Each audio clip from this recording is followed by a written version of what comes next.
are you if you aren't the roles that you play? So look at it like this.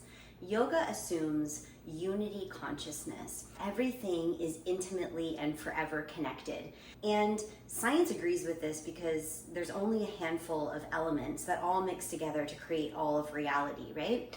So if we're assuming unity consciousness, if we do believe that everything is connected all the time, regardless, no matter what, then when we start to identify with certain roles, certain limiting beliefs, we're identifying with a misperception. Because if we are part of the everything, we are always infinite, limitless, abundant, and not limited by any beliefs, by any roles that we play. And so you can think of it like this. So the moon can't see itself. The way that the moon can see itself is through an external factor. That external factor, let's say, is a lake. And so the moon is looking at its reflection through something external to itself, this lake, this reflection. And depending on what's happening with that lake is going to be how the moon identifies itself. So if the lake is nice and calm and still, the moon can easily see that it is the moon.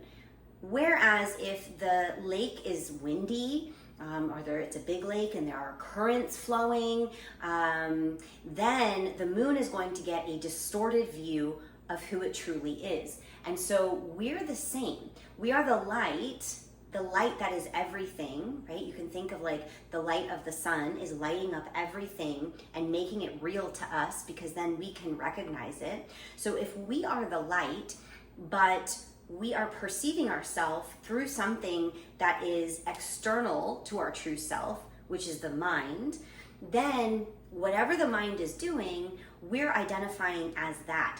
These roles, these patterns, these subconscious beliefs were determined long before we could even really talk or understand reality. And so a lot of these belief systems are distorted by whatever the mind is saying, right? So the subconscious mind has no filter, right? It just accepts everything in. It's the conscious mind that is able to distinguish. And so these roles and these beliefs are being filtered through the lens of the mind. And so whatever the mind says, we tend to believe that that is what's true about ourselves.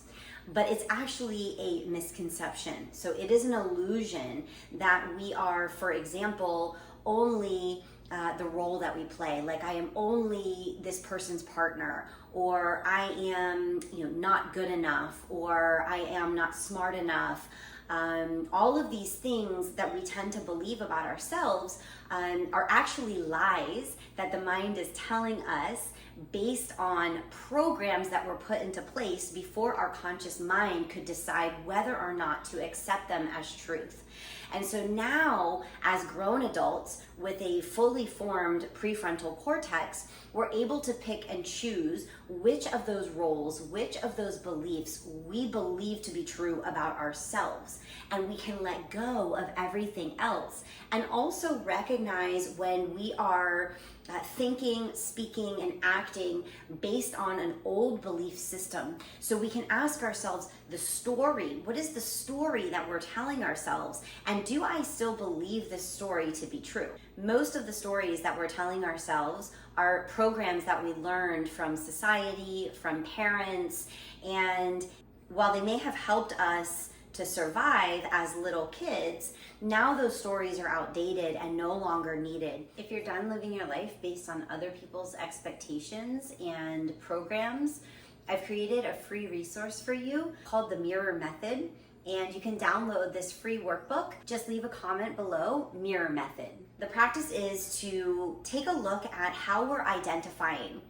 What would you add to I am? I am what?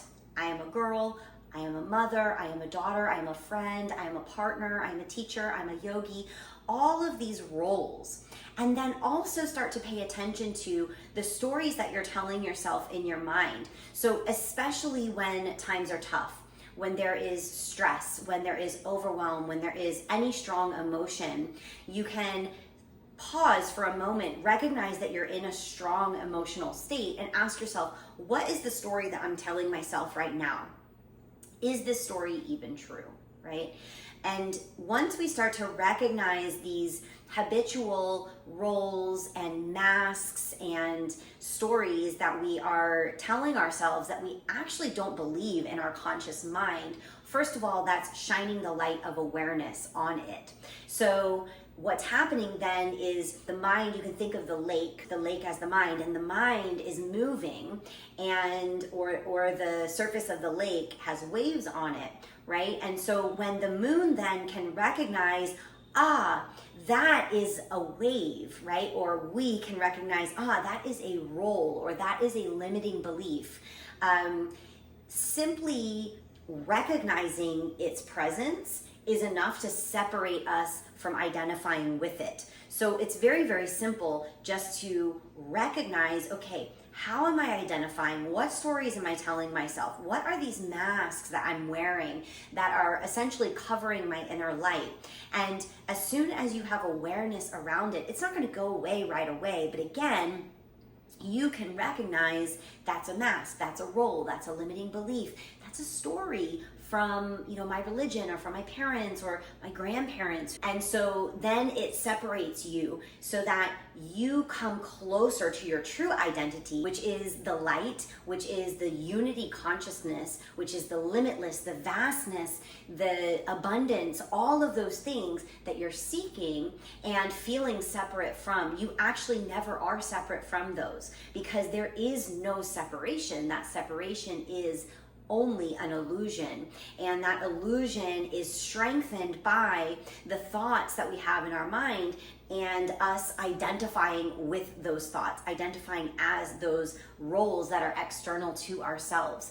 And so again, recognize the roles, recognize the stories that you're telling yourself. And then once you recognize the roles and the stories, you can decide whether or not you believe them to be true. Decide what you do believe to be true, and then that will start to become your reality. The more we start to calm the mind and recognize what's happening in there, the lake becomes still and the moon can see itself perfectly reflected as it is, as the light, as the unity consciousness that is also you. If this sounds familiar to you and something that you want to go a little deeper in, just comment mirror method below to get the free resource. I hope this is helpful. Post any questions in the comments below, and I can make more videos about this and tie it in with yogic philosophy as well. Check out the video that is asana practice for this concept of who am I beyond the roles that I play, as well as the pranayama technique to help you come back to your true self. As always, thank you so much for watching. Be sure to like and subscribe for more content like this. Have a beautiful day. I love you.